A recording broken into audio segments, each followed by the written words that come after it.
संसार भी एक लोक है, तो ही तो संसार को मृत्यु लोक कहते हैं। मृत्यु लोक, मृत्यु का लोक। और मृत्यु के लोक में देवता कौन है? मृत्यु के लोक में एक ही देवता है और कोई भी नहीं, क्योंकि हम जिस देवता को चुनते हैं उस देवता को अगर ठीक ठीक देखा जाए तो वह मृत्यु का देवता है, क्योंकि जिसकी मृत्यु होती है हम उसको चुनते हैं। तो ठीक ठीक देखा जाए तो हम मृत्यु के देवता को ही चुनते हैं। और मृत्यु होती किसकी है? मृत्यु होती है नश्वर की, मृत्यु होती है अनित्य की, मृत्यु होती है क्षणभंगुर की। तो अगर ठीक ठीक अर्थों में देखो तो हम आजीवन मृत्यु को ही चुनते हैं, क्योंकि मृत्यु को चुनते हैं तो इसका अर्थ हम मृत्यु के देवता को ही चुनते हैं। तो मृत्यु के देवता को कोई भी नाम दिया जा सकता है, जैसे कि हिंदू देते हैं कि मृत्यु के देवता का नाम यमराज है, और यमराज का भी लोक है। यमराज के लोक का नाम है यमलोक। और बात तो ठीक है, क्योंकि नश्वर का चुनना, अनित्य का जीवन में से चुन लेना, क्षण भंगुर के ऊपर अपनी दृष्टि रखना, इसका अर्थ मृत्यु को चुनना है। और जब मृत्यु को ही चुनना है, क्षण भंगुर को ही चुनना है, तो फिर इस जगत का एक ही देवता हो सकता है, और वह यमराज, जो कि मृत्यु का देवता है। और जिस यमराज का मृत्यु लोक पर ठीक ठीक राज है। तो मृत्यु का देवता जो यमराज है वह राजा है, बादशाह है, शहंशाह है इस पूरी दुनिया का। तुम कितनी ही धार्मिक बातें करते रहो, मगर चुनते क्षण भंगुर ही हो। चुनने का कोई मौका मिले तो चुनते नश्वर को ही हो। और जो तुम्हारा इस दुनिया का इतिहास है ना, जो तुम इस दुनिया के राजा देखते सुनते हो, जिन सम्राटों के संबंध में तुम इतिहास खंगालते हो, वे सब ऐसे ही हैं, आते हैं जाते हैं, यूं ही आते हैं यूं ही चले जाते हैं। ठीक से आए नहीं, ठीक से बादशाह बने नहीं। तो पहले तो बनने में ही बड़ी परेशानी है बादशाह, क्योंकि बादशाह बनने में बड़ी प्रतियोगिता है, बड़ी गला काट प्रतियोगिता है। ऐसी ही प्रतियोगिता जैसे कि तुम देखते नहीं राजनीति में।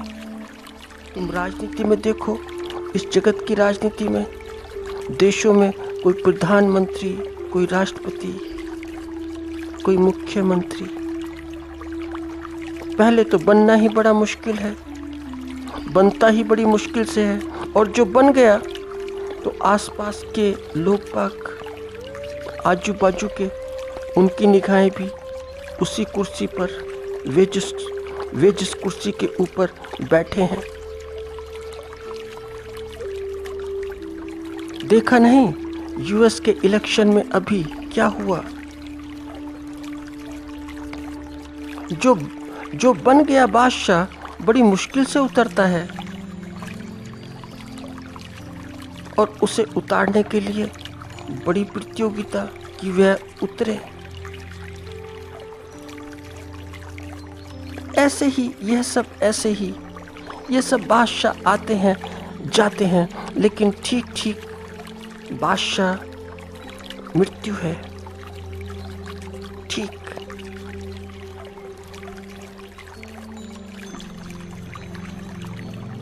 क्योंकि यमलोक में यह चर्चा हो ही जाती है, छिड़ ही जाती है कि इस व्यक्ति का दिन क्या है, तारीख क्या है, महीना क्या है, साल कौन सा है, सब चिन्हित हो जाता है। और जब चिन्हित हो जाता है तो फिर चलो, फिर तुम अपने मैं को संभाल नहीं सकते हो। जहाँ तक तुम्हारे मैं का विस्तार है, उसे मृत्यु संभालने का मौका नहीं देती है। वह मैं की सुई तक नहीं छोड़ती। संपदा की तो बात छोड़ो, तुम्हारे मैं की सुई, तुम्हारे मैं का जो एक तिनका है, उसे भी उठाकर ले जाती है। कुछ भी नहीं छोड़ती, कुछ भी जगत में मैं का शेष नहीं छोड़ती। तो जानने वाले जो ठीक ठीक जानते हैं, वे इस मृत्यु लोक को नश्वर बोलते हैं। नश्वर।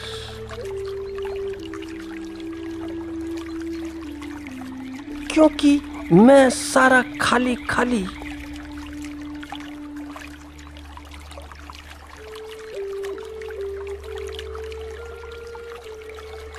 पर बहुत बार ऐसा भी होता है कि मृत्यु भी कभी कभी हार जाती है।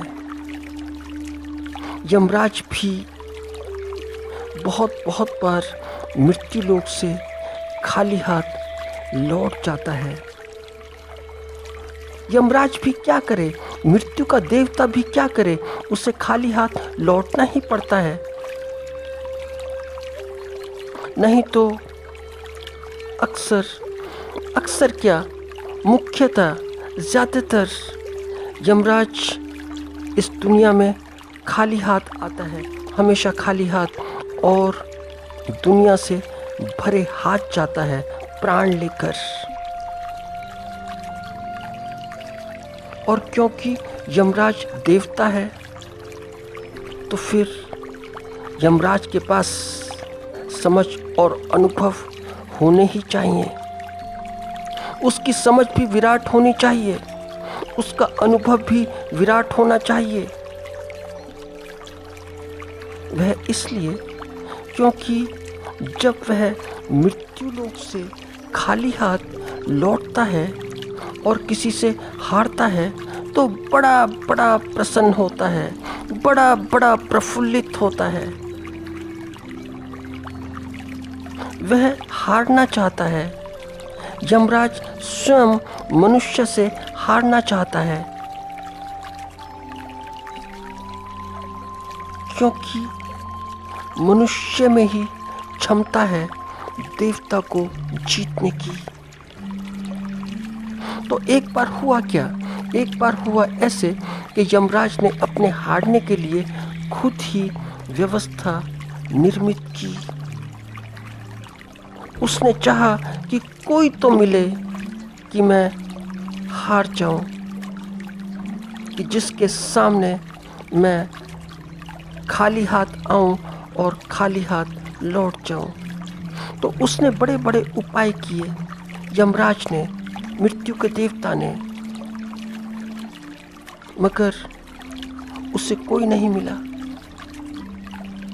वह चाहता था कि कोई तो मिले, कोई ऋषि मिले, कोई मुनि मिले, मगर कोई ऋषि मुनि नहीं मिल पाया।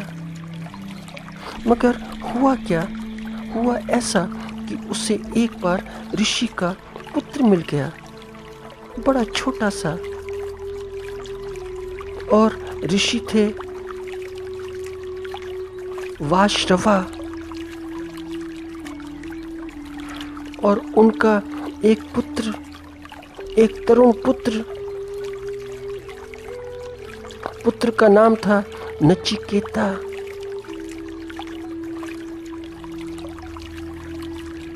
तो नचिकेता भी सत्य के ज्ञान के लिए उत्सुक। और यमराज को भी कोई ठीक ठीक पात्र कहाँ मिलता है ज्ञान देने के लिए। तो यमराज भी बड़े बड़े उत्सुक सत्य का ज्ञान देने के लिए। तो हुआ क्या कि यमराज ने नचिकेता को स्वयं ज्ञान दिया। और जब नचिकेता को ज्ञान प्राप्त हो गया तो नचिकेता से हार कर यमराज बड़े बड़े प्रसन्न हुए। एक छोटा सा बच्चा समझ गया, मगर बच्चे का पिता नहीं समझ पाया। बच्चे को तो अनुभव हो गया, लेकिन बड़े को अनुभव नहीं हुआ, पिता को अनुभव नहीं हुआ। बड़ों को नहीं होता,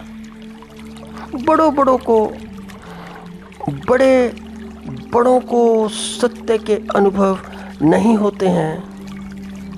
उन्हें कुछ दूसरे अनुभव होते हैं। उनके सारे अनुभव मृत्यु लोक के होते हैं। और मृत्यु लोक में क्या अपना है? मृत्यु लोक में तो कुछ भी अपना नहीं। थोड़ी सी समझने की बात है, शायद हमारी समझ में आ जाए। तो एक राजा थे, राजा जनक। वे ऐसे राजा थे कि जो बड़े ज्ञान पिपासु थे। क्योंकि ज्ञान पिपासु थे तो उनके दरबार में ज्ञानियों की ज्ञान चर्चाएं होती रहती थीं और वे सुनते रहते थे। जैसे कि हम सब ज्ञान चर्चाएं सुनते हैं ज्ञानियों से, ठीक वैसे ही राजा जनक भी सुनते थे। तो एक बार हुआ क्या कि ज्ञान चर्चा हो रही थी ज्ञानियों के बीच में। तो ज्ञान चर्चा के बीच में हुआ क्या कि अष्टावक्र आ गए। अब जैसा कि उनका नाम, तो उनके नाम के हिसाब से उनका शरीर 8 जगह से टेढ़ा मेढ़ा था। तो जैसा शरीर टेढ़ा मेढ़ा था, वैसे ही उनकी चाल भी टेढ़ी मेढ़ी थी 8 जगह से। तो वे आ गए और जैसे ही आए ज्ञान चर्चा के बीच में, तो उन्हें देखकर सब हंसने लगे। सब ज्ञानीजन हंसने लगे, क्योंकि चाल ऐसी, शरीर ऐसा। तो ज्ञानीजन तो हंसे ही हंसे, मगर एक तरुण अष्टावक्र भी ठाका मारकर हंस पड़ा, बहुत ठाका मारकर। तो राजा जनक को यह तो संज्ञान था कि ज्ञानीजन हंसे क्यों, जैसे कि हमें संज्ञान है, जैसे कि हम औरों के ऊपर हंसते हैं। मगर राजा जनक ने उस बालक से पूछा, बालक अष्टावक्र से पूछा कि आप क्यों हंसे? आपकी हंसी की बात समझ में नहीं आई। तो अष्टावक्र बोले कि मैं इसलिए हंसा कि जिन्हें तुम ज्ञानीजन समझते हो, और जो मैं सोचकर आया कि यहाँ पर ज्ञान चर्चा होती है, यहाँ पर कोई भी तो ज्ञानी नहीं, सब चर्मकार हैं, सब चर्म देखते हैं, सब चमड़ी देखते हैं, सब शरीर देखते हैं, सब नश्वर देखते हैं। तो ही तो इसीलिए तो मृत्यु के मुंह में समा जाते हैं। तो इसीलिए तो ये जितने तुम्हारे ज्ञानी बैठे हुए हैं, सब मृत्यु का भोजन है। और मैं हंसा इसलिए कि मैं ठीक जगह नहीं आया। समझी तो मैंने ठीक जगह थी, मगर मैं बड़ी गलत जगह आ गया, क्योंकि इनके लिए शरीर का मूल्य है। क्योंकि इनके लिए नश्वर का मूल्य है। ये नश्वर का मूल्यांकन करते हैं। शरीर की बनावट का, भाषा का, शैली की कीमत है, विनाशी की कीमत है, मगर अविनाशी की नहीं, शाश्वत की नहीं। और अष्टावक्र निर्भीक होकर बोले कि जिन्हें तुम ज्ञानी कहते हो ये ज्ञानी हैं, और तुम ऐसे ज्ञानियों की बातें सुनते हो, यहाँ टाइम बर्बाद करते हो। तो अष्टावक्र राज्यसभा से लौटने ही लगे थे कि राजा जनक ने उनके